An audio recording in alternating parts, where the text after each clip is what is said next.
Dear students, कैसे हैं आप सब लोग। लॉकडाउन स्पेशल क्लासेस में आपका फिर से स्वागत है। बेसिक इंग्लिश ग्रामर का नेक्स्ट टॉपिक आज हम स्टार्ट कर रहे हैं, जिसका नाम है एक्शन वर्ड्स यानी वर्ब्स, जिन्हें हिंदी में हम क्रिया भी कहते हैं। तो आइए स्टार्ट करते हैं आज की वीडियो। देखिए स्टूडेंट्स, हम बात कर रहे हैं डूइंग वर्ड्स की। डूइंग वर्ड्स, जिसे मैंने एक्शन वर्ड भी कहा है, ठीक है। अब ये डूइंग वर्ड्स कह लो या आप एक्शन वर्ड कह लो, ये दोनों ही व्याकरण की भाषा में, यानी हमारी जो ग्रामर है उसकी भाषा में कहलाते हैं वर्ब, ठीक है। वर्ब को डिवाइड करने के हमारे बहुत से आधार होते हैं, लेकिन अभी हम उसका बेसिक नॉलेज लेंगे कि वर्ब या एक एक्शन वर्ड जो होता है वो क्या होता है।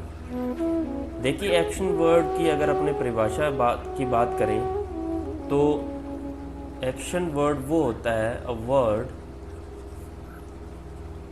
That describes an action. अब आप समझते हैं एक्शन का मतलब क्या होता है। एक्शन का मतलब हो गया कोई काम, कोई क्रिया, ठीक है। यानी आपके द्वारा कोई काम किया जाता है, कोई क्रिया की जाती है, कोई एक्टिविटी की जाती है, सो दैट इज एक्शन, ठीक है। और उस एक्शन के बारे में बताने वाला शब्द ही एक्चुअली में व्याकरण की भाषा में वर्ब कहलाता है। इसको अगर मैं एक और परिभाषा से डिस्क्राइब करूं तो हम ये कह सकते हैं कि एक्शन वर्ड जो होता है वो हमें क्या करता है, tells us what the subject is doing। ये देखिए कि एक्शन वर्ड हमें बताता है कि जो वाक्य में हमारा सब्जेक्ट है वो क्या काम कर रहा है, क्या कर रहा है वो, और वो भी फिजिकली। यहाँ पर मैं एक्शन वर्ड्स की बात कर रहा हूँ, पर्टिकुलरली उन्हीं शब्दों की बात कर रहा हूँ जो किसी काम के होने के बारे में बताएंगे, ठीक है, और फिजिकली काम के होने की बताएंगे। तो ये एक्शन वर्ड्स के बारे में हुआ, ठीक है। हिंदी में अगर अपने कहें कि वह शब्द जो किसी काम या किसी क्रिया के बारे में बताते हैं वह एक्शन वर्ड कहलाते हैं, यानी कि क्रिया कहलाती है, वर्ब कहलाती है, ठीक है। अब हम कुछ क्लिप आर्ट्स देखेंगे जिसमें मैं आपको कुछ वर्ब्स के बारे में बताऊंगा, कुछ एक्शन वर्ड्स के बारे में बताऊंगा, ठीक है स्टूडेंट्स। ये देखिए,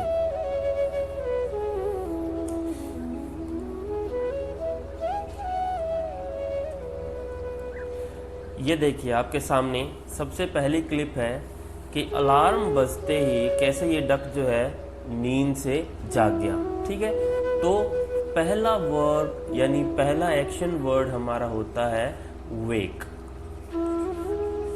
इस वेक का मतलब क्या होता है, नींद से जागना। देखिए, इसकी ही एक फ्रेजल वर्ब भी होती है जिसे अपने वेकअप बोलते हैं, जो कि हम नॉर्मली बोलचाल में इस्तेमाल करते हैं, वेकअप। ये वेक की ही एक स्ट्रॉन्गर फॉर्म होती है जो एग्जैक्टली अपने को और ज़्यादा अच्छे से समझाती है कि कोई व्यक्ति नींद से जाग गया। अब इसी के साथ मैं आपको एक छोटी सी बात और बता दूं, एक शब्द और है जो हम इस्तेमाल करते हैं, गेटअप। इसमें और इसमें फ़र्क ये होता है कि वेकअप का अर्थ होता है नींद से जागना, यानी आप बिस्तर पर लेटे हुए हो अभी भी, लेकिन नींद से जाग गए हो, अपनी आंखें खोल ली आपने। लेकिन गेटअप का मतलब होता है कि आपने बिस्तर छोड़ दिया, बिस्तर छोड़ दिया, आप क्या हो गए, उठ गए हो, ठीक है। यानी नींद से जाग गए और उठ खड़े हुए अपने पैरों पर, बिस्तर छोड़ दिया, आपने अपने दिन की शुरुआत कर दी है। तो ये डिफरेंस जरूर ध्यान में रखिएगा स्टूडेंट्स, ठीक है। चलिए नेक्स्ट देखते हैं। अब आप नींद से उठ गए। अब नींद से उठने के बाद हम क्या करते हैं, हमारे दैनिक दिनचर्या को शुरू करते हैं। हम बाथरूम जाते हैं और नहाते हैं। देखिए ये बेयर जो है कैसे यहाँ पर नहाने की बात आ रही है इसकी। तो ये देखिए, ये नहाना जो है ये है बेद। ठीक है, बेद यानी कि नहाना, या मैं कहूँ स्नान करना। ठीक है, इसके ही जैसा एक शब्द और होता है स्टूडेंट्स, ध्यान दीजिएगा, वो होता है बाथ, यानी वो होता है नाउन। वो कोई एक्शन वर्ड नहीं होता, वो होती है हमारी संज्ञा, जिसे अपने कहते हैं स्नान। एक होता है स्नान और एक होता है स्नान करना। ठीक है, एक है संज्ञा और एक है क्रिया। ओके, तो आप नींद से उठ गए, उसके बाद आपने स्नान कर लिया। अब आगे देखिए आप क्या करोगे। इसके बाद आप क्या करोगे, मान लो उठ गए, आपने नाश्ता कर लिया, कुछ पी रहे हो, तो यहाँ पर इस पिक्चर से हमें क्या पता चल रहा है, ड्रिंक, इट मीन्स पीना। ठीक है, यानी कुछ भी पेय पदार्थ, कोई भी पेय पदार्थ पीने की जब बात आएगी तो उसके लिए एक बेसिक जो फॉर्म है वो होती है ड्रिंक करना।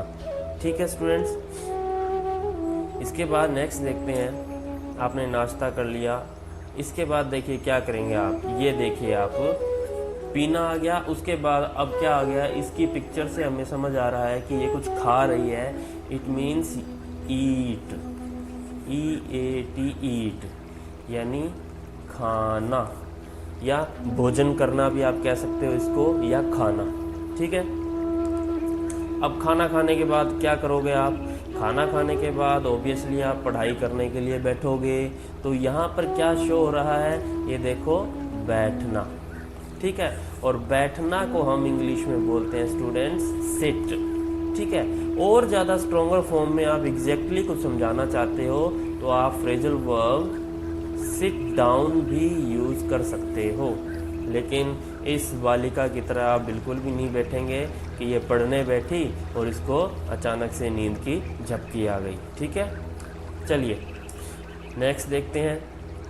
अब आप देखिए, अच्छे विद्यार्थी हो, खूब मन लगाकर क्या कर रहे हो, पढ़ रहे हो, यानी पढ़ना, इट मीन्स रीड।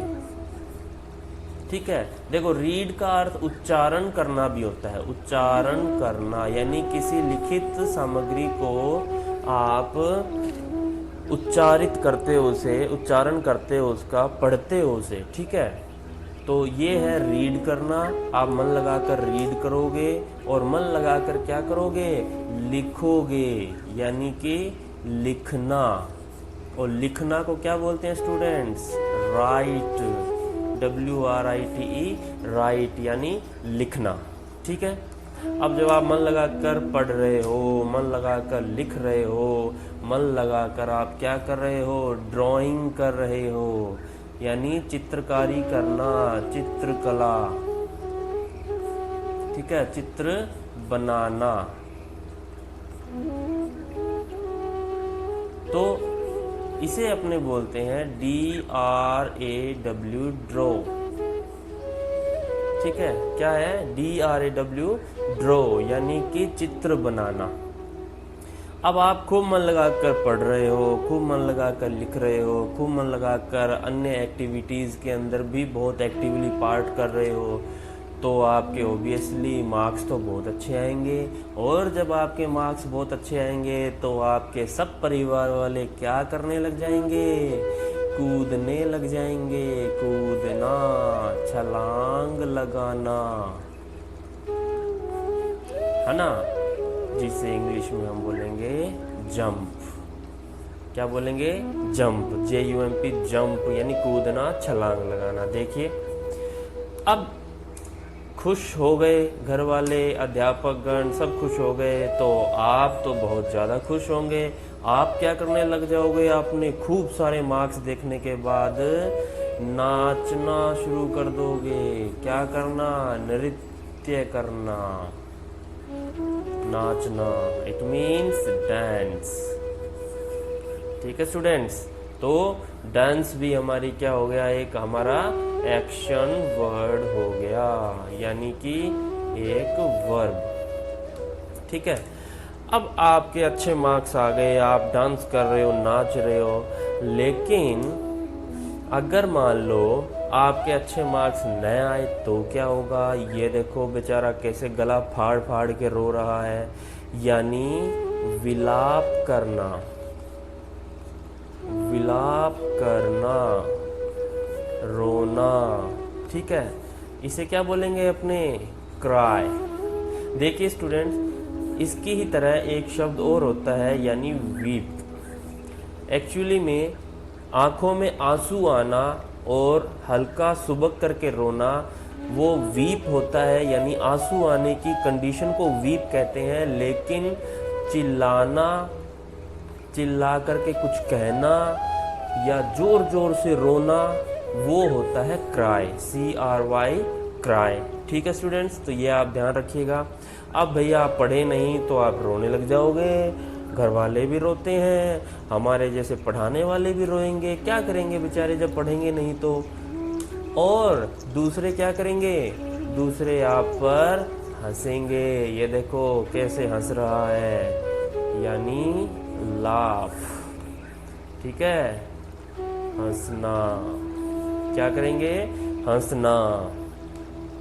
अब देखिए आगे बात करते हैं। मान लो स्टूडेंट जल्द ही हमारा लॉकडाउन ख़त्म हो जाता है, ठीक है, समाप्त हो जाता है, तो उसके बाद आप क्या करोगे? आप विद्यालय जाओगे। और कैसे जाओगे? ऐसे चल कर जाओगे, यानी पैदल चलना। It means walk. पैदल चलना यानी वॉक करना। ठीक है।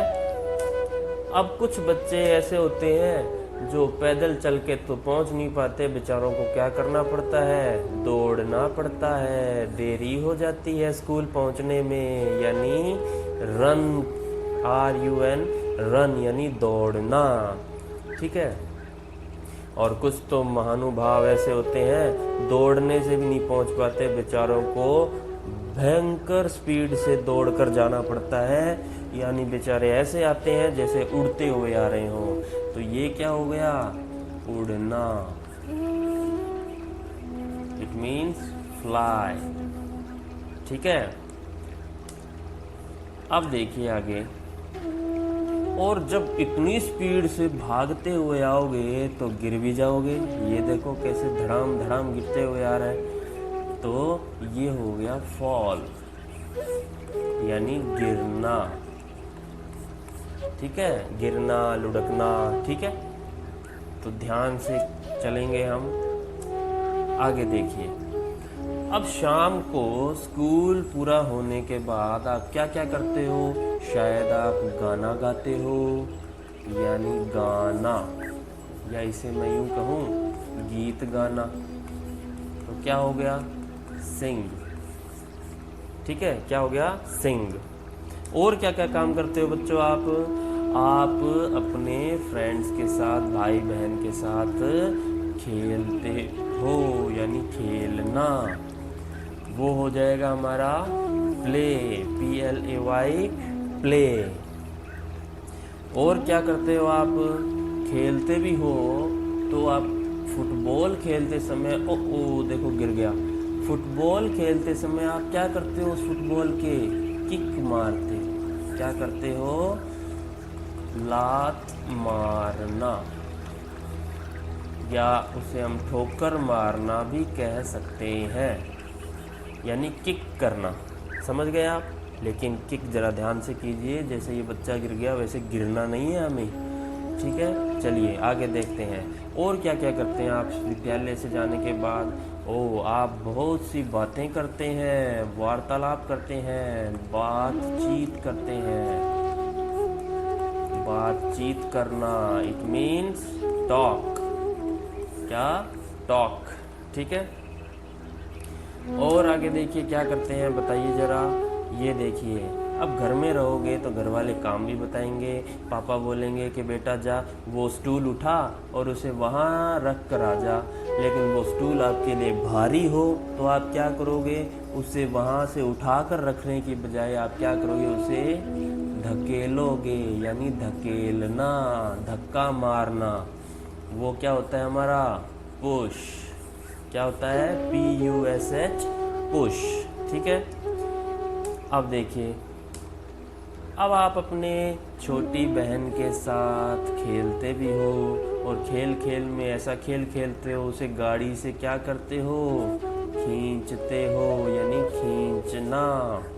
और खींचना का मतलब हो गया पुल, PULL, पुल। ठीक है, चलिए आगे देखते हैं और क्या क्या करते हो आप। ये देखिए, शाम को आप खूब सारी सवारी करते हो। क्या करते हो, राइड करना, इट मीन्स सवारी करना।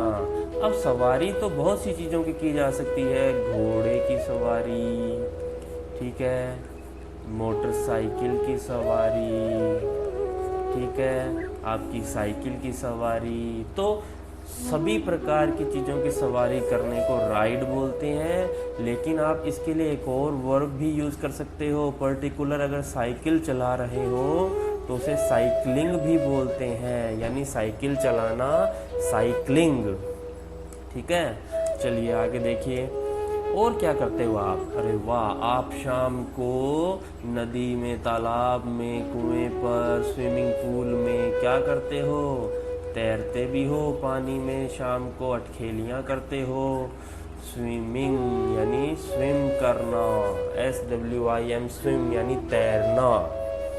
ठीक है, अब देखते हैं आगे और देखिए। अच्छा, अब आपका दिन हो गया पूरा और अब आप क्या कर रहे हो, सोने की तैयारी। और ये आपको आ गई नींद, नींद लेना, सोना।